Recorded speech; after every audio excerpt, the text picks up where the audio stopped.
ஒருவரை கூட உங்கள் அனைவருக்கும் ஈஸ்டர் தின நான் வாழ்த்துதலை நான் தெரிவித்துக் கொள்கிறேன். இது இயேசு கிறிஸ்துவனுடைய அந்த உயிர் செல்தல் இந்த விசேஷத்தினால இருக்கிறபடினால இந்த வேதத்தின் அடிப்படையில் அதை குறித்த காரியங்களை உங்களுக்கு நான் செல்லிப்படுத்த விரும்புகிறேன். நம்ம வாசித்த மத்தேயு 28வது அதிகாரத்துக்கு நேராக நம்முடைய வேதாம்சம் நாம் திருப்பிக் கொள்வோம். மேத்யூ சாப்டர் 28, மத்தேயு 28வது அதிகாரத்துக்கு நேராக நம்முடைய வேதாம்சம் நாம் திருப்பிக் கொள்வோம். இந்த மத்தேயு 28வது அதிகாரம் ஆக்சுவலாக நம்ம அந்த ரீடிங் சைட் கொஞ்சம் மாத்திரம் தான் எடுத்து அந்த அதிகாரம் முழுவதுமே இதை குறித்து தான் நம்ம பார்க்குறோம். இதில் நம்ம என்ன பார்க்கணும்னா கிறிஸ்துவின் உயிர் தெழுதல் என்று சொல்லி நம்ம பார்க்குறோம். ரிசரக்ஷன் ஆஃப் ஜீசஸ் கிரைஸ்ட் என்று சொல்லி நம்ம பார்க்குறோம். சரி, நம்ம வெள்ளிக்கிழமை குட் ஃப்ரைடே புனித வெள்ளி நம்ம எல்லாருமே அவருடைய பாடு மரணத்தை குறித்து நம்ம தியானித்தோம். புனித வெள்ளி அப்படின்னு சொன்னால் விக்டரி ஓவர் சின், பாவத்தின் மீது வெற்றி சிறந்தார் என்று சொல்லி நம்ம பார்க்குறோம். அது குட் ஃப்ரைடே. ஆனால் இன்னைக்கு ஈஸ்டர், அதாவது இந்த what is the meaning of resurrection சொல்லுவாங்க. அதாவது இயேசு கிறிஸ்துவுடைய உயிர் தெழுதலுடைய பொருள் என்ன, அர்த்தம் என்ன அப்படின்னு சொன்னால் அது சிம்பிளி மீன்ஸ் அதனுடைய அர்த்தம் என்னன்னா இயேசு கிறிஸ்து மரணத்தை வென்று விட்டார். அதாவது victory over death. Good Friday victory over sin, பாவத்தின் மீது வெற்றி சிறந்தார்.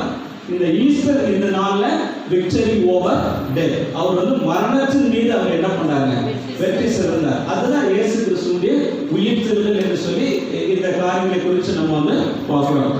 சரி, இந்த நாள்ல உங்களுடைய மத்தியில் இயேசு கிறிஸ்து இந்த பூமியில பிறப்பதற்கு முன்பதாகவே அவருடைய உயிர் தெழுதலை குறித்து தீர்க்க தரிசனமாய் சொல்லப்பட்ட காரியத்தையும், இரண்டாவது இயேசு இந்த பூமியில இருந்த பொழுது அவருடைய உயிர் தெழுதலை குறித்து சொன்ன காரியங்களையும், மூன்றாவது இந்த எவிடன்ஸ் ஆஃப் ரிசரக்ஷன் உயிர் தெழுதலுடைய ஆதாரங்கள் என்ன அப்படிங்கிறத இந்த வேத வசனத்தின் அடிப்படையில் உங்களுக்கு நான் சொல்லிப்படுத்த விரும்புகிறேன். இந்த அமெரிக்கா தேசத்துல டாக்டர் பில்லி கிரஹாம் வேத பண்டிதர், நல்ல ஒரு பிரசித்தி பெற்ற ஊழியர். அவர் இப்போ 99 வயதில் அவர் மரித்து போனார். டாக்டர் பில்லி கிரஹாம் அவர் ரஷ்ய தேசத்துக்கு சுவிசேஷத்தை பிரசங்கிப்பதற்காக அவர் வந்தார். நான் அநேக ஆண்டுகளுக்கு முன்பாக நடந்த சம்பவத்தை நான் சொல்றேன். ரஷ்ய தேசத்துக்கு ஆண்டுடைய வார்த்தையை சுவிசேஷத்தை பிரசங்கிப்பதற்காக அந்த ரஷ்ய தேசத்துக்கு வந்தார் டாக்டர் பில்லி கிரஹாம். அப்போ அங்கே வந்த உடனே அந்த யூனிவர்சிட்டியில் ஒர்க் பண்ணக்கூடிய ஒரு லெக்சரர், அந்த யூனிவர்சிட்டியில் டீச் பண்ணக்கூடியவர் தான் அவருக்கு டிரான்ஸ்லேட்டர். அவர் அவரோடு கூட போனார், டாக்டர் பில்லி கிரஹாம் கூட. அவர் அநேக இடங்களில் இயேசு கிறிஸ்துவை குறித்து அவர் பிரசங்கம் பண்ணிட்டு அந்த ஊழியத்தை எல்லாம் முடிச்சுட்டு ஏர்போர்ட்ல அவர் ட்ராப் பண்ண போகும்பொழுது ஜஸ்ட் அந்த ஏர்போர்ட்ல இருந்து அவங்களை விட்டு கடந்து போற நேரத்தில் டாக்டர் பில்லி கிரஹாம் கூட அவருக்கு மொழிபெயர்ப்பாளர் இல்லை, டிரான்ஸ்லேட்டரா இருந்ததால அவர் பார்த்து ஒரு கேள்வி கேட்டார். என்னன்னா, இதுவரைக்கும் உங்களுடைய மத்தியில் நான் இருந்த ஆண்டுடைய ஊழியத்தை செய்த, சுவிசேஷத்தை நான் பிரசங்கித்த, அவருடைய பாடுகளை குறித்து சொன்னேன், அதாவது அவருடைய மரணத்தை குறித்து நான் சொன்னேன், பாவம் மன்னிப்பை குறித்து சொன்னேன், விடுதலை குறித்து சொன்னேன், பரலோகத்தை குறித்து சொன்னேன், அவருடைய நிச்சயத்தை குறித்து எல்லாமே நான் சொன்னேன். என்னுடைய வாழ்க்கையில நான் பண்ண பிரசங்கத்துல என்ன கூட ஏதாவது தவறு இருந்தால் அதை சொல்லுங்க அப்படின்னு சொல்லிட்டு தனக்கு மொழி பெயர்ப்பாளராக இருந்தவர் பார்த்து அந்த கேள்வி கேட்கிறார். உடனே அவருக்கு ஒரு மாதிரி ஆச்சு. என்னன்னா, அவர் வேத பண்டிதர், நல்ல பிரசித்தி பெற்ற ஒரு ஊழியர், இவரை எப்படி நம்ம இவருடைய குறைகளை நம்ம சுட்டி காட்டுறது அப்படின்னு சொல்லிட்டு உடனே விழிகளான்னு சொன்னாரா? இல்லை, நான் ஒன்றும் தப்பா எதுவும் நினைக்க மாட்டேன். என்னுடைய வாழ்க்கையில் நான் செய்த தவறு குறை ஏதாவது ஆண்டுடைய வார்த்தையில சேர்த்தது இருந்தால் நீ சொல்லுன்னு சொன்ன உடனே அவர் சொன்னாரா, ஐயா நீங்க எல்லா இடங்களிலும் இந்த காரியங்களை குறித்து பிரசங்கம் பண்ணீங்க, ஆனா ஒரே ஒரு சின்ன குறை, ஒரே ஒரு வருத்தம் தான், அதை சொல்லலாமா? தாராளமா நீங்க சொல்லுங்க அப்படின்னு சொன்னாங்க. அப்ப அவர் சொல்லும் பொழுது, நீங்க இயேசு கிறிஸ்துவை குறித்து, பாடுகளை குறித்து, மரணத்தை குறித்து, மன்னிப்பை குறித்து, விடுதலை குறித்து எல்லாமே சொன்னீங்க.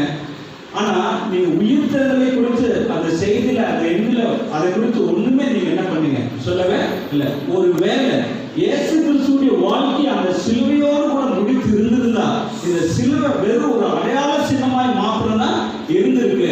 அப்ப இந்த உலகத்துல சிலுவை வெறும் ஒரு அடையாளமா மாத்திரம் தான் இருந்திருக்கு. ஆனா நீங்க அந்த எங்க இனி பிரசங்கம் பண்ணாலும் இயேசு கிறிஸ்துவுடைய உயிர் தெழுதலை குறித்தும் அவருடைய வருகை குறித்து நீங்க முடியுங்க அப்படின்னு சொன்னாங்க. அவர் சிஸ்டர் சொன்னாரா, தேங்க்யூ ஃபார் யுவர் கரெக்ஷன். இது நான் எங்க ஆண்டுடைய செய்தியை பிரசங்கம் பண்ணாலும் சிலுவையில் ஆண்டவர் மரித்த மரணத்தோடு கூட நான் முடிக்க மாட்டேன். உயிர் தெழுதல் அதோடு கூட அவர் திரும்ப வரப்போறாங்கிற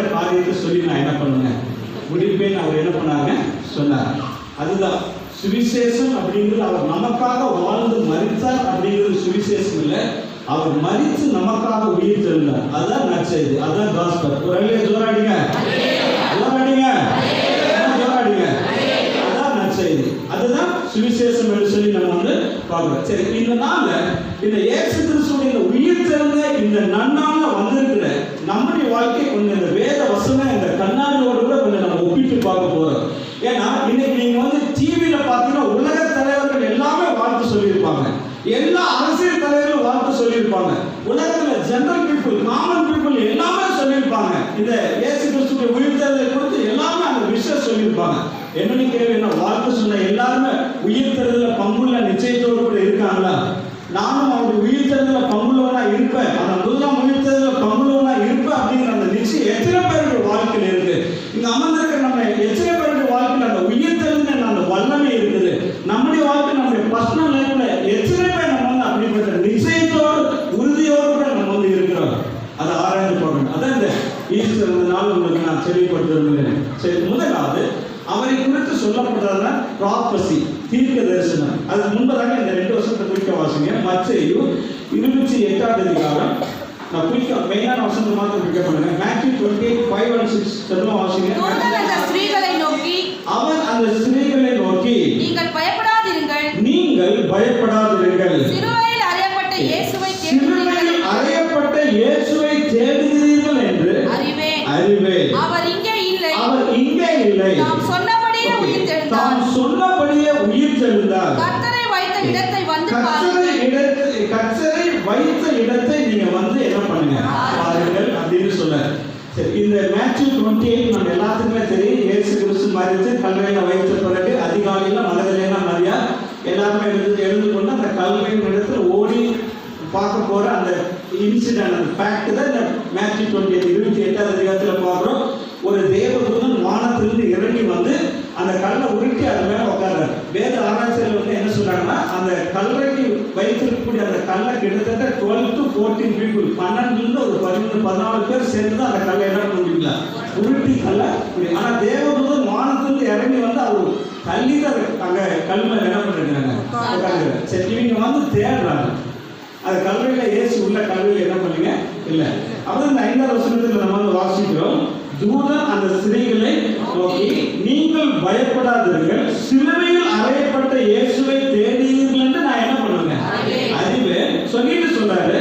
அவர் இங்கே இல்லை, he is not here, அவர் இங்கே இல்லை சொல்லிட்டு சொல்றாரு. தாம் சொன்னபடியே அவர் என்ன பண்றாங்க, he has risen from the dead according to his promise or according to his word. அவரை குறித்து சொல்லப்பட்ட இந்த தீர்க்க தரிசனத்தின்படி இயேசு இந்த பூமியில உயிரோட அவர் வாழ்ந்த பொழுது அவர் சொன்ன அவருடைய வார்த்தையின்படியே, வேத வார்த்தையின்படியே அவர் இங்கே இல்லை, அவர் சொன்னபடியே அவர் என்ன பண்ணாங்க, உயிர் தெழுந்தார் என்று சொல்லி நம்ம வந்து பார்க்கிறோம். சரி, முதலாவது கன்சர்னிங் ஹிஸ் ரிசரக்ஷன், அதை குறித்து அந்த ப்ராபசி. சங்கீதம் 16வது சங்கீதம் 10வது வசனத்தை குறிக்க வாசிங்க. சாம்ஸ், என் ஆத்துமாவை பாதாளத்தில் விடு, என் ஆத்துமாவை பாதாளத்தில் விடு, உம்முடைய பரிசுத்தவானை அழிவை காண ஒட்டி, உம்முடைய பரிசுத்தவானை அழிவை காண ஒட்டி, ஜீவ மார்க்கத்தை எனக்கு தெரியப்படுத்துவே, உம்முடைய சமூகத்தில் பரிபூர்ண ஆனந்தமும், உம்முடைய சமூகத்தில் பரிபூர்ண ஆனந்தமும், உம்முடைய வலது பாரிசத்தில் நித்திய பேரின்பமும் உண்டு. இந்த வசனத்தை கொஞ்சம் கேட்கல வைங்க. முதல்ல அவரை குறித்து சொல்லப்பட்ட தீர்க்க தரிசனம், ப்ராபசி. இந்த சாம்ஸ் 16 மாத்திரமல்ல, நிறைய சங்கீதங்கள் இருக்குது. இந்த மெசியானிக் சாம்னு சொல்லுவாங்க, மேசியாவின் சங்கீதம் சொல்லி நம்ம வந்து பார்க்கிறோம். பழைய ஏற்பாட்டில் ஒரு சில சங்கீதங்களை ஏசாயா 53 நம்ம வந்து பார்க்கிறோம். சரி, இப்போ இந்த சங்கீதத்தை எழுதுறது யாருங்க, தாவீது. இந்த தாவீது வந்து யாரை குறித்து தீர்க்க தரிசனம் சொல்றாரு, அவரை குறித்து சொல்ல. நான் இன்னொரு வேற பகுதிக்கு நான் உங்களுக்கு அதுக்கு இணையா சொல்ல போறேன். அவரை குறித்து சங்கீதக்காரன் தன்னை குறித்து, தன்னுடைய உயிர்த்தெழுதலை குறித்து அவர் வந்து சொல்ல. இந்த இடத்துல அவர் தீர்க்க தரிசனமா ஒரு பியூட்டி என்ன அப்படின்னு சொன்னா, கிறிஸ்துவின் உயிர்ப்பு பற்றி அவருடைய பிறப்புக்கு முன்பதாக சங்கீதக்காரன் தீர்க்க தரிசனமா அவர் என்ன பண்றாங்க சொல்றாரு. அவர் பூமியில என்ன பிறக்கல, இயேசு இந்த பூமியில பிறப்பதற்கு முன்பதாகவே சங்கீதக்காரன் தாவீது இயேசு கிறிஸ்துவின் உயிர்த்தெழுதலை குறித்து அவர் வந்து இந்த இடத்துல இந்த சங்கீதம் 16 அவர் என்ன பண்றாங்க சொல்றாரு. அப்படி சொல்லும்போது நம்ம வந்து வாசித்தோம்.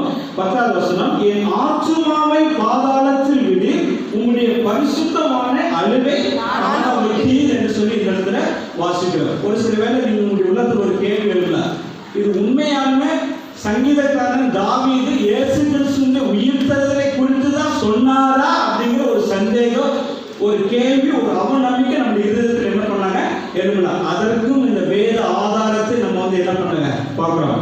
ஆக்ட்ஸ் சாப்டர் 2 இருக்குங்க, அப்போஸ்தலர் 2வது அதிகாரம், ஆக்ட்ஸ் சாப்டர் 2, இதெல்லாம் ரொம்ப முக்கியமான வசனம். ஆக்ட்ஸ் சாப்டர் 2 அப்போஸ்தலர் 2வது அதிகாரம். நான் முதல்ல கான்டெக்ஸ்ட் சொல்லிடுறேன், அதுக்கப்புறம் வாசிக்கலாம். Listen carefully. 23வது வசனத்திலிருந்து 32வது வசனம் ரொம்ப முக்கியமான வேத பகுதி. நான் இதை ஏன் சொல்றேன்னா 23 to 32 இது வந்து சங்கீதம் 16ல சங்கீதக்காரன் தாவீது இயேசு கிறிஸ்துவின் உயிர்த்தெழுதலை பற்றி அவர் பிறப்பதற்கு முன்பதாக உண்மையான இயேசுவை குறித்து தான் சொன்னாரா அப்படிங்கிறது தான் இதுதான் ஆதாரம். இதைத்தான் நம்ம வந்து பார்க்கிறோம் இல்லையா. Acts chapter 2. சரி, யாராவது ஒரு சத்தமா வாசிங்க. 23. அப்படி இருந்தும் தேவன் நிர்ணயித்திருந்த ஆலோசனையின் படியையும் அவருடைய முன்னறிவின் படியையும் ஒப்புக் கொடுக்கப்பட்ட அந்த இயேசுவை நீங்கள் பிடித்து அக்கிரமக்காரனுடைய கைகளினாலே சிலுவையில் ஆணி அடித்து நீங்க என்ன பண்ணீங்க? குட் ஃப்ரைடே நீங்க எல்லாம் தியானிச்சிருப்பீங்க. குட் ஃப்ரைடே, விக்டரி ஓவர் சின். இயேசு கிறிஸ்து அந்த புனித வெள்ளி அன்னைக்கு பாவத்தின் மீது வெற்றி சிறந்தார், பாவத்தின் மீது வெற்றி அடைந்தார் அப்படிங்கறத நம்ம வெளிக்கிழமை ஞானம் தெரியல. சரி, அடுத்த சத்தம் வாசிங்க. தேவன் அவருடைய மரண உபாதைகளின் கட்டை அவிழ்த்து அவரை எழுப்பினார். அவர் மரணத்தினால் கட்டப்படக்கூடாது இருந்தது இல்லைங்களா. அன்றைக்கு இருந்த ரோம அரசாங்கம் இயேசு கிறிஸ்து என்ன பண்ணாங்க?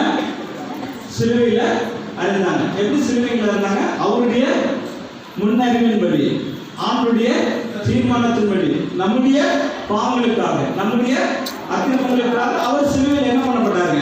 அடிக்கப்பட்டார். சரி, கொஞ்சம் இது நடந்த ஒரு சம்பவம் எல்லாம் என்ன பாருங்க. இந்த மைக்கேல் ஜாக்சன் அமெரிக்காவில் இருந்த ஒரு பாப் சிங்கர், அவரை தெரியாத உலகத்தில் யாருமே இருக்கக்கூடாது. அவர் என்ன சொல்லுவாங்கன்னா ரப்பர் உடம்பு மனிதன்னு சொல்லுவாங்க. நம்ம இந்தியாவில் வந்து பிரபதேவாவை சொல்லுவாங்க இல்லைங்களா. அந்த டான்ஸ் ஆடுறதுல உடம்பு ரப்பரை அவ்வளோ ஆடுறது அப்படி சொல்லுவாங்க. இந்த மைக்கேல் ஜாக்சன் வந்து அவருடைய ஆசை என்னன்னா, he wanted to live on this 150 years. 150 வருஷம் அவர் உயிரோட வாழணும்னு ஆசைப்பட்டார். கொஞ்சம் கேர்ஃபுல்லாக கவனிங்க. அவர் என்னென்னலாம் பண்ணான்னு சொல்லுவாங்க. 150 வருஷம் அவர் வாழணும்னு ஆசைப்பட்டார். அதனால அவர் என்ன பண்ணாங்கன்னா, வீட்டில் 12 டாக்டர் வச்சிருந்தார். இந்த அவங்க சாதாரண டாக்டர் கிடையாது, சாதாரண டாக்டர் நல்ல எல்லாத்துக்கும் தலை சிறந்தவர்களுக்கு அவர் வச்சிருந்தார். நல்ல ஸ்பெஷலிஸ்ட் மாதிரி சொல்லுவாங்க அந்த மாதிரி. இந்த 12 டாக்டருடைய வேலை என்னன்னா, ஃப்ரம் ஹெட் டு டோன்னு சொல்லுவாங்க. தலை முடியிலிருந்து பாதம் வரை செக் பண்ணுறீங்க. மைக்கேல் ஜாக்சன் வந்து வெளியே போக ஆரம்பிச்சதுன்னா இந்த 12 டாக்டர் வந்து தலையிலிருந்து பாதம் வரை செக் பண்ணுவாங்க. அவங்க ஓகே சொல்லும்போது தான் மைக்கேல் ஜாக்சன் என்ன பண்ணுவாங்க? வெளியே போவார். அது 12 டாக்டர் வச்சிருந்தாங்க. மாத்திரமில்ல, அவர் சாப்பிட்ற சாப்பாட்டை வந்து லெபோரேட்டரி ஒரு ஆய்வு கூட மாதிரி வச்சிருந்தாங்க. அதில் வந்து டெஸ்ட் பண்ண பிறகுதான் அவருக்கு சாப்பாடு கொடுத்தாங்க. இந்த நெகேமியா கப்பியர் பாருங்க, பானபாத்திரக்காரனா நெகேமியா பைபிள் வாசிக்கிறது இல்லைங்களா. அவங்களாம் கப்பியர் வேலை இல்லை, பானபாத்திரக்கார வேலை இல்லைங்க. அவங்களாம் செக் பண்ணி டெஸ்ட் பண்ண பிறகுதான் ராஜா என்ன பண்ணுவாங்க, ஏன்னா வருஷத்துக்கு எவ்வளோ கொடுத்துட்டாங்க பண்ணுவாங்க. அந்த மாதிரி அதுவும் பைபிள்லாம் இருக்குது இல்லைங்களா. பைபிள் தான் சொல்ல, அது பைபிள். அப்போ இந்த 12 டாக்டர் வந்து தலை முடியிலிருந்து பாதம் வரை செக் பண்ணுவாங்க. அதுக்கப்புறம் பார்த்தீங்கன்னா அந்த ஆய்வு கூடத்தில் அவர் சாப்பிட்ற சாப்பாட்டை டெஸ்ட் பண்ணி அவங்க ஓகே சொன்ன தான் மைக்கேல் ஜாக்சன் தட்டில் போட்டு கொடுப்பாங்க. அப்போ தான் அவர் சாப்பாடு சாப்பிடுவார். 12 டாக்டர் மாத்திரம் இல்லை, இன்னும் ஒரு எக்ஸ்ட்ரா 15 டாக்டர், இன்னும் ஒரு 15 டாக்டர் அவர் வந்து வச்சிருந்தார். அந்த 15 டாக்டருடைய வேலை என்னன்னா, அவர் படுக்கிற அந்த பெட்டு பார்த்தீங்கன்னா அவரோட டெக்னாலஜி, அந்த ஆப்ஜெக்ஷன் எல்லாம் வச்சிருப்பாங்க. அவர் படுக்கிற அந்த முறையெல்லாம் அவங்க எல்லாம் அவர் வச்சிருப்பாங்க. அவங்க படுக்கிற அந்த முறை டெக்னாலஜி, அவர் படுக்கிற பெட் எல்லாம் ஆப்ஜெக்ஷன் எல்லாம் இருக்கு.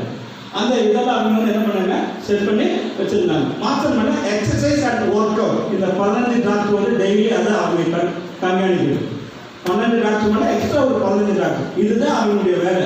மைக்கேல் ஜாக்சனை ஒவ்வொரு நாள் வாட்ச் பண்ணுறாங்க. அது மாத்திரம் இல்லை, இந்த ஆர்கன் டொனேட்டட் பீப்புள் சொல்கிறாங்கல்ல. இப்போ ஹாஸ்பிட்டலில் திடீர்னு சரீரத்தில் ஏதாவது பழுதாச்சுன்னா இந்த ஆக்சிடென்ட்ல மரிச்சு போனவங்க எடுத்து வச்சு பண்ணல போஸ்ட் பண்ணல அதை எடுத்து தப்பு நாங்க என்ன பண்ணுவாங்க சொல்றாங்க இல்லைங்களா? அந்த மாதிரி அவர் வீட்டிலே நிறைய பேர் வச்சிருந்தார். எது தெரியுங்களா? அவருக்கு ஏதாவது சரீரத்துல பார்க்கணும்னா உடனே டொனேட் பண்ற ஆள் வச்சிருந்தார். 150 வருஷம் வாழணும்னு பிளான் பண்ணாரு. திடீர்னு 50 வயசுல ஹார்ட் அட்டாக் வந்து புரிஞ்சார். ஜூன் 25, 2009 இருக்கீங்களா? இல்ல என்ன பாருங்க, ஜூன் 25, 2009ல திடீர்னு ஹார்ட் அட்டாக் வந்து ஏஜ் ஆஃப் 50ல இறந்துட்டார். லாஸ் ஏஞ்சல்ஸ், நியூயார்க்ல இருந்து இன்னும் இவங்க 12 டாக்டர் 15 டாக்டரோட இன்னும் பெரிய பெரிய ஆளுங்களை கூப்பிட்டு வந்தாங்க. எல்லா ரவுண்டும் சுற்றி நின்று பார்த்தாங்க, ஒண்ணும் இல்லை, போயிட்டார். அவருடைய இந்த லாஸ்ட் ஜார்னி கடைசி பயணத்தை அடக்க ஆகிறதுல 2.5 மில்லியன் வந்து எல்லாம் ஆன்லைன்ல, கூகுள்ல, விக்கிபீடியால, இன்ஸ்டாகிராம்ல பார்த்தாங்க. எல்லாம் கூகுள்ல சர்ச் பண்ணி பார்த்தாங்க. ஈவன் டில் நவ் இதுவரைக்கும் மைக்கேல் ஜாக்சனுடைய டெத்தை அந்த மாதிரி பார்த்தது யாரும் வேற யாருக்குமே இல்லை. 2.5 மில்லியன். அவர் எவ்வளவு வருஷம் வாழணும்னு நினைச்சாருங்க? 150. எந்த வயசுல கூப்பிட்டாருங்க? 50ல கூப்பிட்டாரு. ஹார்ட் அட்டாக் வந்தது, முடிஞ்சிட்டாரு. எல்லாம் டாப் டு பாட்டம் செக்அப் பண்ணது, எக்ஸசைஸ்கள் ஆள் வச்சிருந்தாரு, சாப்பாட்டை செக் பண்ண ஆள் இருந்தாங்க இல்லைங்களா?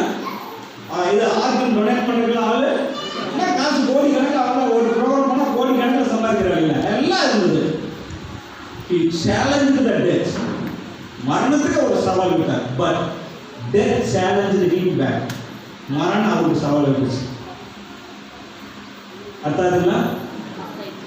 அர்த்தாதுங்களா? இவர் மரணத்துக்கு என்ன பண்ணாங்க? சவால் விட்டாரு. ஆனா மரணம் இவருக்கு என்ன பண்ணுச்சு? சத்தமா சொல்லுங்க. நீ காசு பண்ண எவ்வளவு கோடி வச்சிருந்தாலும் பணத்திலேயே படுத்து புரண்டாலும் தங்கத்திலேயே ஒருத்தர் சீனால எல்லாம் பேமண்ட் டாய்லெட் வர தங்கத்திலே வச்சிருந்த மாதிரி எதுல வச்சிருந்தாலும் சரி, உன் உயிர் போகணும்னு கச்சர் முன் கொடுத்ததால கூப்பிட்டு போயிட்டே இருக்கு. இருக்கீங்களா? அவன் மரணத்துக்கு என்ன பண்ணாங்க? மரணத்துக்கு சவால் விட்டா மரணம் அவங்களுக்கு என்ன பண்ணுச்சுங்க? 150 வயசுல வாழணும் நினைச்சு 50 வயசுல போயிட்டாங்க. 50 வயசுல போயிட்டாங்க இல்லைங்களா? இன்னைக்கு உலகத்துல மரணத்தை ஜெயித்த ஒரே தெய்வம் இயேசு மாத்திரம். ஒரே தூரம் போயிருங்க. நீங்க போன அளவுக்கு எனக்கே கேட்க போன அளவுக்கு மேல ஒண்ணு அங்க ஓட வேண்டாம். சத்தமா நீங்க உலகத்துல மரணத்தை சாவை வென்ற ஒரே தெய்வம் இயேசு கிறிஸ்து மாத்திரம் தான். ஒருவேளை அவர் செத்து சிலுவையோடு கூட அவருடைய வாழ்க்கை முடிஞ்சதுன்னா செத்து போன தெய்வத்தால நம்மை ரசிக்க முடியாது. செத்து போன தெய்வத்தால நம்மை உயிர்ப்பிக்க முடியாது. Thank God. இந்த ஈஸ்டர் நாள நம்ம என்ன பார்க்கறோங்க இல்லைன்னா, அவர் மரிச்சு 3ஆம் நாள் உயிரோடு கூட எழுந்ததுனால அந்த நிச்சயத்தை கர்த்தர் நம்முடைய வாழ்க்கையில் என்ன பண்ணிக்கிறாங்க? கொடுத்திருக்கிறார் இல்லைங்களா? சரி, வாசிங்க. அப்போஸ்தலர் 2ஆம் அதிகாரம் குயிக்கா வாசிங்க. பேதுரு 2 வருஷம் வாசிங்களா? அவரை குறித்து தாவீது கர்த்தரை எப்பொழுதும் எனக்கு முன்பாக நிறுத்தி நோக்கிக் கொண்டிருக்கிறேன். ஓகே, இந்த சங்கீத 16 அந்த இதத்தை நான் சொல்லிட்டு இருக்கேன். சொல்லுங்க. அவரை குறித்து தாவீது கர்த்தரை எப்பொழுதும் எனக்கு முன்பாக நிறுத்தி நோக்கிக் கொண்டிருக்கிறேன். நான் அசைக்கப்படாதபடி அவர் என் வலது பாரிசத்திலே இருக்கிறார். அதனாலே என் இருதயம் பூரித்தது, என் நாவு களி கூர்ந்தது, என் மாம்சமும் நம்பிக்கையோட தங்கி இருக்கும். என் ஆத்துமாவை பாதாளத்தில் விடு. உம்முடைய பரிசுத்தர் அழிவை காணப்பட்டு ஜீவ மார்க்கங்களை எனக்கு தெரியப்படுத்தினேன். உம்முடைய சன்னிதானத்திலே என்னை சந்தோஷத்தினால் நிரப்புவீர் என்று சொல்லுகிறார். சகோதரரே, தலைவனாகிய தாவீதை குறித்து இந்த வசனங்களை கொஞ்சம் கேட்பீங்க. கோத்திர தலைவனாகிய தாவீதை குறித்து நான் உங்களுடனே தைரியமாய் பேசுகிறதற்கு இடம் கொடுங்கள். அவன் மரணம் அடைந்து அடக்கம் பண்ணப்பட்டான். அவனுடைய கல்லறை இந்நாள் வரைக்கும் நம்மிடத்தில் இருக்கிறது. அவன் தீர்க்கதரிசியாய் இருந்து சிங்காசனத்தில் வீற்றிருக்கிற மாம்சத்தின்படி உன் சன்னதியிலே கிறிஸ்துவை எழுப்ப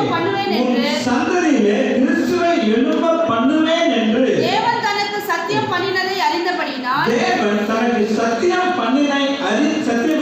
அறிந்தபடியால் அவன் கிறிஸ்துனுடைய ஆத்மா. இந்த ஓட் கொஞ்சம் கேட்பாங்க. இது வரைக்கும் நீங்க கவனிக்கலீங்கன்னா 31, 32 கேர்ஃபுல்லி. சொல்லுங்க வாசிங்க. அவன் கிறிஸ்துனுடைய ஆத்துமா அவன் கிறிஸ்துவினுடைய ஆத்துமா பாதாளத்திலே விடப்படுவதில்லை என்றும் பாதாளத்திலே விடப்படுவதில்லை என்று அவருடைய மாம்சம் அழிவை காண்பதில்லை அவருடைய என்றும் மாம்சம் அழிவை காண்பதில்லை என்றும் முன்னறிந்து அவர் உயிர்த்தெழுதலை குறித்து இப்படி அவர் சொன்னார். உயிர்த்தெழுதலை குறித்து இப்படி என்ன பண்ணாங்க? சொன்னார். தெளிவாச்சுங்களா? சங்கீத 16ல இல்லைங்களா? உடைய ஆத்மா அழிவை காண வச்சு பாதாளத்துல விடுன்னு சொன்னாங்க இல்லைங்களா? தாவீது தன்னை குறித்து என்ன பண்ணீங்க சொல்லு. அப்ப இந்த இடத்துல சொல்லும்போது தாவீது மரிச்சிட்டாரு, அவருடைய நண்பர் இன்னைக்கு நம்முடைய மத்தியில தான் இருக்குது. ஆனா அவர் அவரை குறித்து சொல்ல, இயேசு கிறிஸ்துவை குறித்து என்ன பண்ணாங்க? அவருடைய உயிர்த்தெழுதலை பற்றி இயேசு பிறப்பதற்கு முன்பதாகவே தீர்க்க தரிசனமாய் சங்கீதக்காரன் தாவீது சொன்ன காரியத்தை தான் இந்த இடத்துல நம்ம வந்து வாசிக்கிறோம். இந்த 31, 32 ரொம்ப முக்கியம். அவன் கிறிஸ்துவினுடைய ஆத்துமா பாதாளத்தில் விடப்படுவதில்லை என்றும் அவருடைய மாம்சம் அழிவை காண்பதில்லை என்றும் முன்னறிந்து அவர் உயிர்த்தெழுதலை குறித்து இப்படி என்ன பண்ணாங்க சொன்னாங்க. 32 இந்த இயேசுவை தேவன் எழுப்பினார். இதற்கு நாம் எல்லாரும் சாட்சிகளாக இருக்கிறோம். சாட்சினா என்ன? ஐ விட்னஸ் கேட்கிறான். ஐ விட்னஸ் கேட்கிறானா? ஐ விட்னஸ் எவ்வளவு பெரிய ஆளானா தூக்கி தள்ளிடுவான். தெரியுங்களா? எவிடன்ஸ் ஐ விட்னஸ் கரெக்டா இருந்தா எவ்வளவு பெரிய ஆளானா தூக்கி என்ன பண்ணுறாங்க? இப்ப சமீபத்தில் பெங்களூர் அடிச்சு நொறுக்குனால குமிக்கு முன்னாடி கூழ் தண்ணி தின்னோட குமி உட்காந்துருக்காங்க. வெளியே வர முடியாது. சொல்லுங்க சொல்லுங்க. உங்கூட்டு ரெடியா எங்கூட்டு ரெடியா போட்டு நிமிச்சிருப்பாங்க நினைக்கிறேன் 6 மாசத்துல. இப்ப வெளியே தலகார முடியாம உள்ள உட்காந்துருக்காங்க இல்லைங்களா? கொஞ்சம் யோசிச்சு பாருங்க. இந்த இடத்துல அதுக்கு நாங்கள் என்னவா இருக்கிறேன்? சாட்சியா இருக்கிறோம். அதனால முதல்ல சங்கீதக்காரன் தாவீது அவருடைய உயிர்த்தெழுதலை குறித்து அவருடைய பிறப்புக்கு முன்பதாகவே அவர் என்ன பண்ணாங்க? தீர்க்கதரிசனம் என்ன பண்ணாங்க சொன்னாங்க. இரண்டாவது, இயேசு இந்த பூமியில இருந்த பொழுது அவருடைய பாடு மரணம் உயிர்த்தெழுதலை குறித்து என்ன பண்ணாங்க சொன்னாங்க. இங்க உட்கார்ந்துக்கிற நம்ம எத்தனை பேர் நம்முடைய மரணத்தை குறித்து உயிர்த்தெழுதலை குறித்து நான் இந்த நாள்ல இந்த நேரத்துல இப்படி சாவ இப்படி எழுதுறது நம்ம எத்தனை பேர் சொல்ல முடியுங்க? சொல்லுங்க. இங்க உட்கார்ந்து நம்ம யாராவது சொல்ல முடியுங்களா? சொல்லுங்க. சொல்ல முடியுங்களா? நம்மளால என்ன பண்ண முடியாது? சொல்ல முடியாது. ஒரு வீட்டு என்னன்னா இயேசு இந்த பூமியில இருந்த பொழுது ஒரு சிலர் உயிரோடு எழுப்பி டெமான்ஸ்ட்ரேட் பண்ணார். நாயின் ஏழை விதவை மகன் அதுதான் சிறுபெண் லாசர் இவங்க எல்லாம் ஆண்டவர் என்ன பண்ணாங்க? அவர் பூமியில இருந்த பொழுதுதான் சொல்லுங்க. அவர் பூமியில இருந்த பொழுது இவங்க எல்லாம் உயிரோடு என்ன பண்ணாங்க? இதெல்லாம் ஏன் செஞ்சாங்க? எதுக்கு செஞ்சாங்க? அதே மனுஷா இந்த பூமியில வாழ்ந்து கொண்டிருக்கிறேன். கொஞ்சம் யோசி. மரணத்துக்கு பிறகு ஒரு வாழ்க்கை இருக்குது. மரணத்துக்கு பிறகு ஒரு நித்திய ஜீவன் இருக்குது. அதை வந்து இயேசு பூமியில வாழ்ந்தவர்கள் அதை டெமான்ஸ்ட்ரேட் பண்ணி காட்டுறாரு. ஒண்ணு ரொம்ப சிம்பிளா கேட்குறது. இன்னைக்கு நீங்களும் நானும் ஏன் இயேசு நம்புறோம்? டைம் பாஸ்டா இயேசு ஏன் நம்புறீங்க? நான் எப்படி கேட்கிறேன், நீங்க ஏன் இயேசு நம்புறீங்க? நீங்க என்ன பைத்தியக்காரனையா அப்படின்னு நீங்க கேட்குறீங்களோ? ஏன் இயேசு நம்புறீங்க? சொல்லுங்க. நான் ஏன் இயேசு நம்புறேன்? அவர் மரித்த தேவன் இல்லை, செத்து மண்ணோட மண்ணா போறேன். ஒருவேளை செத்து மண்ணோட மண்ணா போயிருந்தேன்னா நான் அவர் நம்ப மாட்டேன் இல்லைங்களா? நான் அவர் 3ஆம் நாள் ஜோடிங்க 3ஆம் நாள் உயிரோடு கூட அவர் எப்படி உயிரோடு கூட எழுந்தாரோ அவரை நம்பி அவருக்காக வாழ்கிற பிள்ளைகளும் ஒரு நாள் உயிரோடு கூட என்ன பண்ணுவாங்க? விசுவாசம் பண்ணி ஒரு வழியை தோறாடிங்க. இப்ப ரெண்டாவது பாருங்க, அவர் இந்த பூமியில இருந்த பொழுது தன்னை குறித்து சொல்றாரு பாருங்க. இந்த வசனம் ரொம்ப முக்கியமான வசனம். குயிக்கா வாசிங்க. மத்தேயுல கிட்டத்தட்ட 4 முறை இந்த வேர்ட் ரிப்பீட்டேஷன் நம்ம பார்க்கிறோம். முதலாவது மத்தேயு 17ஆம் அதிகாரம் 16-21 வாசிங்க. 16:21 மாத்தேயு. அது முதல் இயேசு தாம் எருசலேமுக்கு போய் மூப்பராலும் பிரதான ஆசாரியராலும் வேத பாரகராலும் இந்த வசனம் ரொம்ப முக்கியம். பல பாடுகள் பட்டு கொலையுண்டு 3ஆம் நாளிலே எழுந்திருக்க வேண்டும் என்பதை சீஷர்களுக்கு அவர் என்ன பண்ணாங்க? மத்தேயுல கிட்டத்தட்ட 4 முறை ரிப்பீட் பண்ணார். இப்ப ஃபர்ஸ்ட் டைம் மாத்துறீங்களா? இந்த 16:21. இந்த சீசன்ல என்ன பண்ணாங்க சொன்னோம்னா பேர் தனியா இயேசு கூட்டிட்டு போறாங்க. அப்படி தனியா ரகசியம் பேசுறாங்க. கூட்டிட்டு போய் என்ன சொல்றாங்க, இதெல்லாம் ஆண்டவர் உங்களுக்கு என்ன பண்ணுறாரு, நடக்கக்கூடாது. இவர் சொன்னாங்க நடந்துருவாங்க சொல்லுங்க. அது ஆல்ரெடி அவரை குறித்து என்ன சொல்லப்படுது அதெல்லாம் என்ன பண்ணாங்க, அப்பாலேக்கோ நீ தேவனுக்கு ஏற்றங்களை சிந்தியாமல் மனுஷனுக்கு ஏற்றங்களை அவனுக்குள்ள இருக்கக்கூடிய அந்த பேட் தாட், ராங் ஒப்பீனியன், இந்த தவறான எண்ணத்தை பேர் விட்டு இடத்துல இயேசு என்ன பண்றாங்க கண்டிப்பாங்க. இது இயேசு பூமியில ஊழியம் செய்த நாட்கள்ல ஜனங்களோடு கூட இருந்தார்களா 33.5 years. அப்ப அதுவே அது லாஸ்ட் மூமெண்ட்ல வரும்போது சொல்றாரு, காரணம் இந்த இடத்துல 24வது வசனத்துல வாசிச்சீங்கன்னா எருசலேமுக்கு போக மூப்பரால பிரதான ஆசாரியரால வேத பாடகரால பல பாடல்கள் என்ன பண்ணுங்க பட்டு கொடையுண்டு. ஆனா 3ஆம் நாளில் என்ன பண்ணுங்க இருக்க வேண்டும் என்பதை தன்னுடைய சீசர்களுக்கு அவர் என்ன பண்ணாங்க சொல்ல தொடங்கினார். இன்னும் திரும்ப ரிப்பீட்டேஷன் இன்னொரு 3 இடத்துல திரும்ப சொல்றாங்க. மத்தேயு 17வது அதிகாரம் Matthew 17:22-23. அவர்கள் கலிலேயாவிலே சஞ்சரிக்கும் போது இயேசு அவர்களை நோக்கி மனுஷகுமாரன் மனுஷர் கையிலே ஒப்புக் கொடுக்கப்படுவார். மனுஷர் கைகளில் ஒப்புக் கொடுக்கப்படுவார். அவர்கள் அவரை கொலை செய்வார்கள். ஆகிலும் 3ஆம் நாளிலே உயிர்த்தெழுந்திருப்பார் என்றார். அவர்கள் மிகுந்த துக்கமடைந்தார்கள். என்ன வந்துச்சுங்க பேருக்கு துக்கம் வந்தது பாத்தீங்களா, அந்த மாதிரி இப்ப இவங்களுக்கு என்ன வந்துச்சுங்க சத்தமா சொல்லுங்க, ரொம்ப துக்கம் வந்துச்சு. செகண்ட் ரிப்பீட்டேஷன் இயேசு 2வது முறை இந்த காரியத்தை குறித்து சொல்றாங்க. எதை சொல்றாங்க, தம்முடைய உயிர்த்தெழுதலை குறித்து, கன்சர்னிங் ஹிஸ் ரெசரக்ஷன், அவருடைய உயிர்த்தெழுதலை குறித்து அவரை திரும்ப என்ன பண்றாங்க 2வது முறை அவர் என்ன பண்றாங்க சொல்றாரு. 3வது Matthew 20:18 and 19. மத்தேயு 20:18-19. இதோ எருசலேமுக்கு போகிறோம். மனுஷகுமாரன்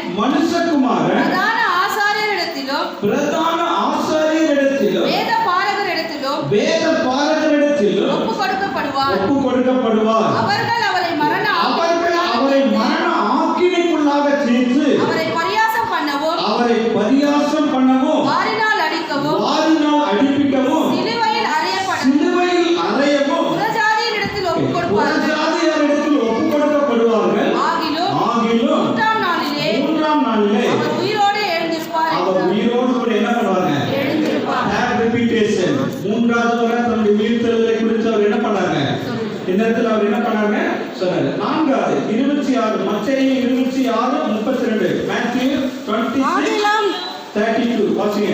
ஆகிலும் நான் உயிர்த்தெழுந்த பின்பு உங்களுக்கு முன்னே கலிலேயாவுக்கு போவேன். கலிலேயாவுக்கு நான் என்ன பண்ணுங்க போவேன். அது இயேசு சொன்னாங்களா, இதெல்லாம் சொல்லிட்டு வந்தாங்களா. இப்ப மத்தேயுல எத்தனை முறை சொன்னாங்க சத்தமா சொல்லுங்க. இந்த உலகத்துல யாராலையும் சொல்ல முடியும் சொல்லுங்க. இந்த உலகத்துல பெரிய பெரிய தலைவர்கள் எல்லாம் மறிச்சு போனாங்க. நெல்சன் மண்டேலா இருந்தது பெரிய பெரிய உலக தலைவர்கள் எல்லாம் மறிச்சு போனாங்க. மறிச்சு போனவங்களுக்கு நம்ம ஆதரவு கூட காமெடி போடுறது என்ன போடுறாங்க லேட்னு போடுறோம். லேட்னா என்னங்க லேட்னா காலம் சென்ற இல்லைங்க காலம் சென்ற லேட் காலம் சென்ற மிஸ்டர் அண்ட் சொல்றீங்களா காலம் சென்ற அப்படின்னு போட்டுதான் போடுறோம். இயேசுக்கு யாரு காலம் சென்ற இயேசு கிறிஸ்து சொல்ல முடியுமா சொல்லுங்க சொல்ல முடியுமா. நம்ம வீட்டுல மறுத்து போனவங்களுக்கு காலம் சென்றன்னு போட்டுதான் அவங்க பேரை போடுறோம். இயேசு கிறிஸ்துக்கு காலம் சென்ற இயேசு கிறிஸ்துன்னா சொல்றோம். இவன் பிசாசோட சொல்ல முடியாது இருக்கீங்களா. பிசாசோட என்ன பண்ண முடியாது ஏன்னா அவர் மரணத்தை வென்ற தெய்வம், பாதாளத்தை வென்ற தெய்வம், பிசாசை வென்ற தெய்வம், பாவத்தை சிலுவையில வென்ற ஜெயித்த தெய்வம். அதனால உலகத்துல பெரிய பெரிய அவன் எவ்வளவு பெரிய ஆராதனை செத்து போனா கால் அடிக்கும்போது காலம் சென்றன்னு போடுறாங்க. அந்த இயேசு கிறிஸ்துக்கு மாத்திர காலம் சென்றன்னு போடவே முடியாது. காரணம் என்னன்னா மரிச்சு ஆனாலும் சதாகாலம் நடப்படுறாங்க. ஒரு இடத்துல ஒரு கடையில இயேசுக்கு போட்டா மாட்டிருந்தாங்க. ஒரு சின்ன பையன் அதை உற்று பார்த்துட்டு இருந்தான். ஒரு ஐயா பக்கத்துல வந்து அவனை தமிழ் சொல்லிட்டு நீங்க என்ன பார்க்குறேன்னு கேட்டார். அச்சம் பாருங்க ஆன்சர். அந்த சின்ன பையன் அந்த பெரிய மனுஷன் பார்த்து இங்க சிலுவையில இயேசு கிறிஸ்து மரித்து கொண்டிருக்கிற காட்சியை நான் பார்க்கிறேன். அவர் இயேசு, அவர் ரட்சகர், சிலுவையை சுற்றி போர் சேவகர்கள் நிற்கிறாங்க. அவங்க தான் அவங்கள கொல்லப்படுத்துறாங்க. சிலுவைக்கு அவங்க தாயார் இல்லைங்களா மரியாதை என்ன பண்ணாங்க, அழுறாங்க. அப்படின்னு அந்த காரியத்தை சொன்ன உடனே அவனை தட்டி கொடுத்துட்டு பரவாயில்ல இவ்வளோ தெரிஞ்சு வச்சுக்கிறேன்னு சொல்லிட்டு அவர் போயிட்டார். கொஞ்சம் தூரம் போனவங்க பின்னாலே ஓடிட்டு அவருடைய சட்டையை இழுத்து பிடிச்சி சொன்னா, ஐயா ஒரு மெயினான காரியத்தை உங்களுக்கு நான் சொல்ல அந்த இப்ப ஏசு சிலுவையில தொங்கிட்டு இல்லை, அவர் உயிரோட இருந்தார். இன்னைக்கு ஜீவனுள்ளவர இருக்கிறார். இப்ப அவர் பரலோகத்துல இருக்கிறார். அவர் திரும்ப அவருடைய பிள்ளைகளுக்காக என்ன பண்ணுவாங்க, அவர் வாயெடுத்து சொன்னாரு, வாயடிச்சு சொன்னாரு. அப்போ வாட் இஸ் காஸ்பல்? சுவிசேஷம் என்ன? அவர் வாழ்ந்து மரித்தார், சுவிசேஷம் இல்லை இல்லைங்களா? அவர் மரித்து உயிரோடு கூட எழுந்தார். இந்த மத்தேயுல 4 முறை தம்முடைய உயிர்த்தெழுதலை குறித்து இயேசு திரும்ப திரும்ப திரும்ப திரும்ப என்ன பண்ணாங்க, சொல்லிட்டே வந்தார். மத்தேயு மாத்திரமல்ல, லூக்கா 9:22 லூக்கா வாசிங்க. லூக் chapter 9:22 லூக் chapter 9:22 லூக்கா 9:22 மேலும் மனுஷகுமாரன் பல பாடுகள் படவும் மூப்பராலும் பிரதான ஆசாரியராலும் வேத பாரகராலும் ஆகாரம் என்று தள்ளப்படவும் கொல்லப்படவும் மூன்றாம் நாளில் உயிர்த்தெழுந்திருக்கவும் வேண்டும் என்று சொன்னார் என்று சொல்லி டாக்டர் லூக்.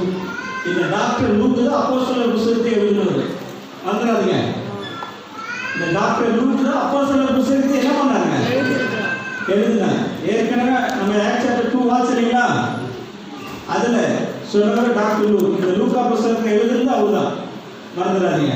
இந்த இடத்துல நம்ம வந்து பார்க்கணும். இன்னொரு வசனம் ஜான் யோவான் 2ஆம் அதிகாரம் 18-22 ஜான் chapter 2 18-22 யோவான் 2. அப்பொழுது யூதர்கள் அவரை நோக்கி இவைகளை செய்கிறீரே, இதற்கு என்ன அடையாளத்தை எங்களுக்கு காண்பிக்கிறீர் என்று கேட்டார்கள். இயேசு அவர்களுக்கு பிரதியுத்தரமாக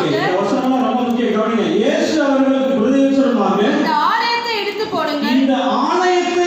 போடுங்கள், 3 நாளைக்குள்ளே இதை எழுப்புவேன் என்றார். அப்பொழுது யூதர்கள் இந்த ஆலயத்தை கட்ட 46 வருஷம் சென்றது. இதை 3 நாளைக்குள்ளே எழுப்புவேன் என்றார்கள். அவரோ நம்முடைய சரீரமாகிய ஆலயத்தை குறித்து பேசினார். 22 அவர் இப்படி சொன்னதை அவர் மரித்தோரிலிருந்து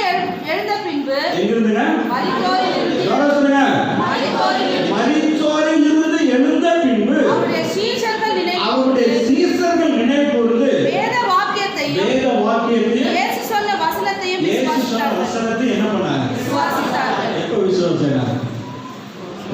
இன்னொரு டைட்டில் இருக்குது. இயேசு உயிர் தெழுந்தவுடனே ஸ்ட்ரைட்டா பரலோகத்துக்கு என்ன பண்ணீங்க, போகல. இந்த பூமியில கிட்டத்தட்ட ஒரு 15 காரியம் இருக்குது.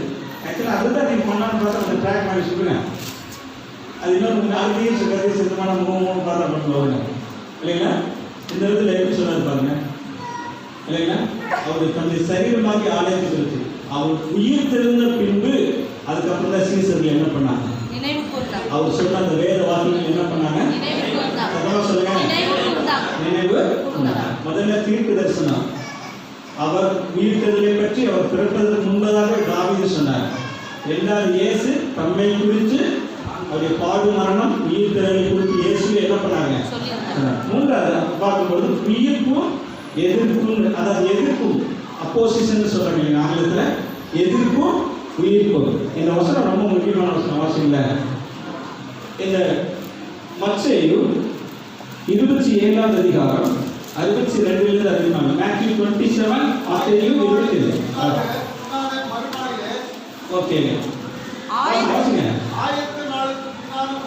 ஆயத்த நாளுக்கு பின்னான மறுநாளிலே பிரதான ஆசாரியரும்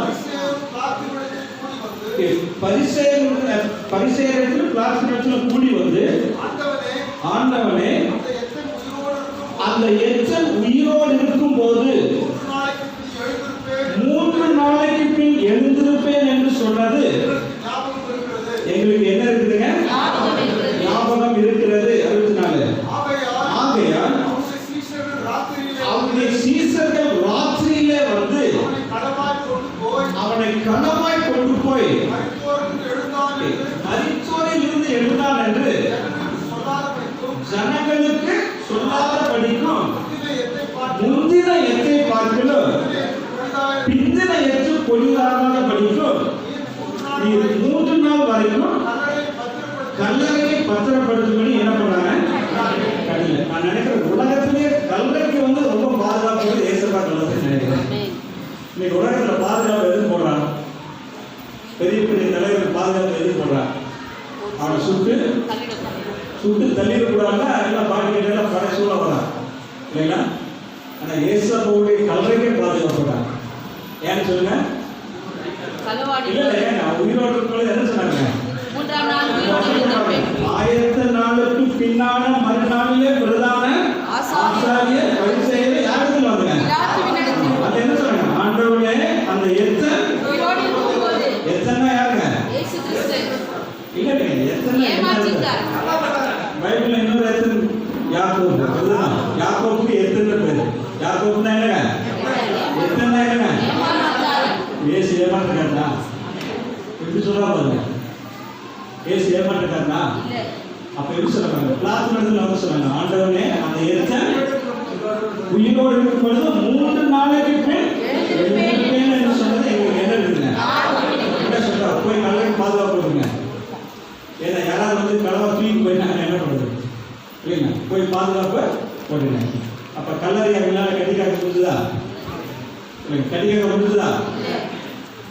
ஒன்றும் முடியல. ஏன்னா அவர் இங்க இல்லை. அவர் சொன்னபடி என்ன பண்ணார்? உயிர் தெரியல. அதனால நீங்க முன்னால இயேசுவை நம்புறோம் இல்லைங்களா? அவருடைய எதிர்ப்பும் உயிர்ப்பும் இல்லைங்களா? அவ்வளோ பதோஸ் போட்டு வச்சாங்க அவருடைய கல்லறை இல்லைங்களா? அவர் சொன்னபடி அவர் என்ன பண்ணாங்க? உயிரோடு கூட நீங்க இந்த 28ஆவது அதிகாரத்தில் வரும்போது உயிர் தெழுந்து உடனே இவங்கெல்லாம் ஆன்லைன்ஸ்டாங்க இல்லைங்களா? உன்னை என்ன பண்ணாங்க? காசு கொடுத்து சீசனுக்கு வந்து அவங்க கலவா என்ன பண்ணாங்க? கொண்டு போயிட்டான்னு சொல்லுங்க. இன்னைக்கு வரை யூதர்களுக்கு மத்தியில இயேசுவை யாரோ திருடிட்டு போயிட்டாங்கன்னு தான் நினைக்கிறாங்க. இந்த வருஷத்துல இந்த சேயிங் இல்லைங்களா? இயேசுவை திருடிட்டா போயிட்டாங்க சொல்லுங்க. திருடிட்டா போயிட்டாங்க இல்லைங்க? நீ எவ்வளவு போர் சேகர வச்சு பந்தோபஸ்து எல்லாம் பண்ணாலும் சரி அவர் சொன்னபடியே நடக்கும். அல்லேலூயா சொல்லுங்க. அவர் சொன்னபடியே உயிர் தெரிந்தார் இல்லைங்களா? அதை நம்ம வந்து பார்க்கிறோம். சரி கடைசி நான் அவுட்லைன் மாதிரி சொல்லிடுறேன். வசனம்லாம் வாசிக்கணும். ஒரு சிலர் விரட்டி வாசி எப்படா. சரி இப்போ வந்து இயேசு கிறிஸ்துவுடைய அந்த தாம் சொன்னபடியே உயிர் தெரிந்தார் இல்லைங்களா?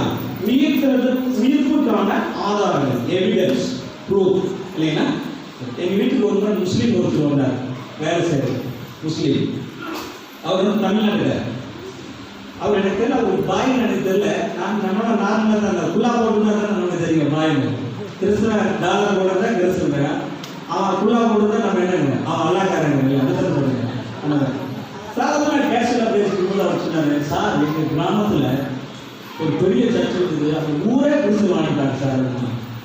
சரி அப்படியே பேசிட்டு இருக்கும் பொழுது நீங்க இயேசு நம்பலாம் இல்லைங்க, நீங்க நகதான் சர்ச்சுக்கு போகலான்னு. இல்லை சார் நான் முஸ்லீம் அப்படின்னா என்னவா இருக்கு என்ன ஊரே போகுதுக்கு அப்ப நீ போல இல்லை சார் நான் முஸ்லீம். அப்ப என்ன கேட்டேன்? நீங்க என்ன பண்றது? இந்த சர்ச்சுக்கு பாஸ்டா இருக்கிறேன். அப்படியா? நான் இந்து அவங்க பேசிட்டு இருந்தேன். அப்ப நான் சொன்னேன், நான் இயேசு ஏன் நம்புறது தெரியுமா? இந்த உலகத்தில் இருக்கக்கூடிய இயேசு ஏன் நம்புறான்னு தெரியுமா? இயேசு செத்து மறிச்சு மனோரமனா போல 3ஆம் நாள் உயிரோடு எழுந்தனால தான் நான் இயேசுவை நம்புறேன். அதை உனக்கும் சொல்றப்பா நீ நம்பணும் பாரு. அவன் டக்கு அப்படின்னு அந்த மாதிரி அவன் இறங்கி என்ன பண்ணாங்க? ஓடிட்டா.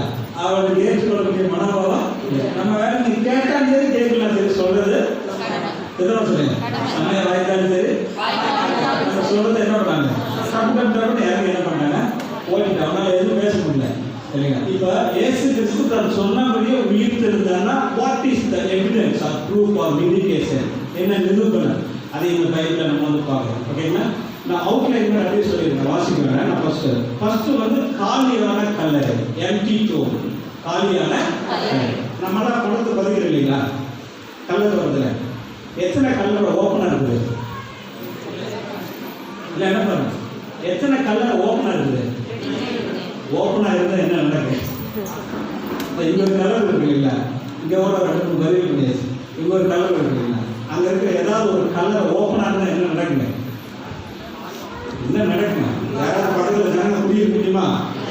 ஆனா தேங்க உலகத்துல திறந்தே இருக்கக்கூடிய ஒரே கலர் இயேசுடைய கலர் மட்டும்தான். அல்லேலூயா, அல்லேலூயா.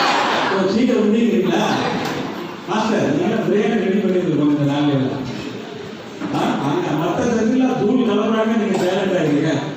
சரி, வெறுமையான எம்டி டூம், எம்டி செப்பில்டர். இந்த உலகத்துல திறந்தே இருக்கக்கூடிய ஒரே கலரை இயேசு கிறிஸ்துவின் கல்லறை. அதனாலதான் இயேசு நீங்கள் நான் என்ன பண்றேன்? விசுவாசிக்கிறோம், நம்புகிறோம். ரெண்டாவது நம்ம வந்து பார்க்கும்போது ரோம படை வீரர்கள், இந்த பரிசேயர்கள் எல்லாம் they kept silent. எல்லாமே மௌனமானாங்க இல்லைங்களா? எல்லாமே என்னன்னா they kept silent. அவங்களால பேசவே இல்லை. இந்த மற்ற 27 வீட்டில் வாசிங்க. அவர் உயிர் திறந்த உடனே அவங்க கண்ணால் அந்த சோல்ஜர்லாம் பார்த்தாங்க இல்லைங்களா? எல்லா பேர்களும் இருந்தாங்க இல்லைங்களா? ஒருத்தரால என்ன பண்ண முடியல, பேச முடியல. ஏன்னா அவர் என்ன சொன்னாலும் அதுபடி அவங்க என்ன பண்ணுங்க நடந்தது. அதனால இவங்களால என்ன பண்ண முடியுங்க, பேச முடியல. யாரால? ரோம படை வீரர்கள், பரிசேயர்கள் ஆகியோரின் மௌனம், சைலண்ட். they kept silent. சரிங்களா? மௌனத்தை நம்ம வந்து பார்க்கிறோம். மூன்றாவது நம்ம வந்து என்ன பார்க்கணும்னா சீடர்கள் வாழ்வில் உருவாகும் மாற்றம். இந்த changes in the disciples life ன்னு சொல்லி நம்ம வந்து பார்க்கலாம். நீங்க பைபிள்ல பாத்தீங்கன்னா பேதுரு மீன் பிடிக்க போனாரு, அப்படிதானா? போனாரா? போன பேதுரு வாழ விட்டாரா? இல்ல. அவர் என்ன பண்ணாரு? இரவு முழுவதும் என்ன பண்ணாரு? வலையை வீசினார். என்ன எவ்வளவு பிடிச்சாருங்க? ஒன்றும் புரியல. அங்க வந்து யார் இருந்தாங்க? இயேசு. ஆழத்துல கொண்டு போய் போடுறாங்க. அவனால என்ன பண்ண முடியும்?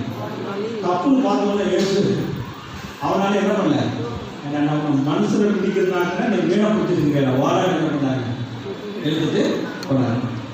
அது இன்னொரு ஃபேக்ட் இருக்கு இல்லைங்களா? நான் சொன்னேன் இல்லைங்களா? இயேசு வீட்டில் இருந்தவங்க 40 நாள் ஏன் பரலோகத்துக்கு போகல, அப்போ என்னென்னலாம் கரெக்ட் பண்ணாங்கிறதெல்லாம் இதில் நம்ம வந்து பார்க்குறோம். அப்போ பேதுரு கொஞ்சம் கரெக்ட் பண்ணுறாரு. ட்ராக்கை மாறி போன பேதுரு ட்ராக்கில் சரியாக என்ன பண்ணுறாருங்க? அப்போ அவங்க உயிர் தெழுந்த பிறகு சீசருடைய வாழ்க்கையில் என்ன வந்துச்சுங்க? சேஞ்சஸ், மாற்றம் வந்தது நம்ம வந்து பார்க்குறோம். மூன்றாவது. நான்காவது நம்ம வந்து பார்க்கும்போது திருச்சபையின் தோற்றம். திருச்சபையின் தோற்றம் இல்லைங்களா? இயேசு உயிர் தெழுந்து போன பிறகு இந்த 50th டேன்னு சொல்லுவாங்க இல்லைங்களா? பெந்தேகோஸ்தே நாள்ல திருச்சபை என்ன பண்ணப்படுதுங்க? இந்த பூமியில ஸ்தாபிக்கப்பட்டதை நம்ம வந்து பார்க்கிறோம். அப்ப திருச்சபையின் தோற்றம், the beginning of the church ன்னு சொல்லி நம்ம வந்து பார்க்கிறோம். இதெல்லாம் என்னங்க? இயேசு உயிர் தெழுந்த பிறகு நடந்த இந்த காரியங்களை நம்ம வந்து பார்க்கிறோம். ஐந்தாவது நம்ம வந்து பார்க்கும் பொழுது ஆராதனை நாள் சனிக்கிழமையிலிருந்து ஞாயிற்றுக்கிழமைக்கு என்ன பண்ணப்படுது? நிறைய பேர் சேர்ந்து போறது இல்லைங்களோ? சந்திர குரு யாராவது தெரிஞ்சீங்களா?